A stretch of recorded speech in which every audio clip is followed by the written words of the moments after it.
Hello, Dr. Bill here. Today we're going to look at circles, and skills with circles are very important for SAT, ACT, and other standardized tests. And if you're taking geometry, then this also would be very helpful.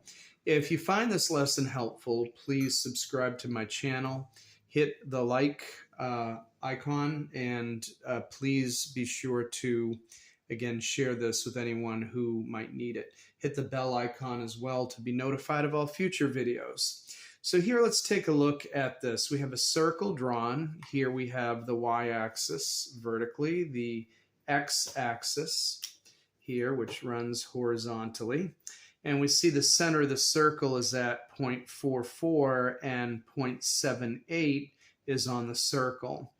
This line that we have drawn here in green is the radius, and we know that to find the area of the circle, which is what we're being asked for here, we need to know what the radius is. Okay, there are three ways of getting the radius here. One would be the distance formula, but we're not going to do that because it's a bit long and time-consuming. The other way would be if we notice here the equation of this circle.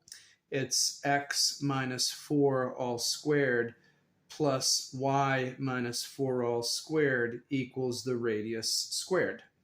So here, this would mean that 25 equals the radius squared, so the radius must be 5, right? And if the area of a circle is equal to pi times the radius squared, right, then here our answer would be D. So we would know that right away. But what could we do if we're not familiar with the equation of a circle? There'd still be a very good way to find out what the radius of this circle is. So we've drawn here this line, which again represents the radius.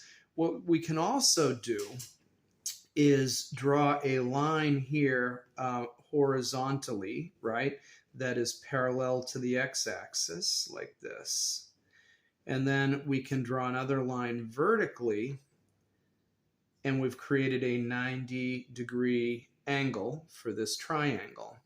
Now we can get this radius because we can use the Pythagorean theorem, because we know that the distance of this line goes from an x of 4 to an x of 7.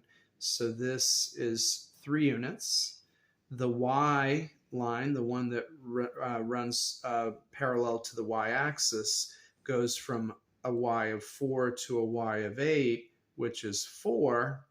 And now we have two sides of this right triangle.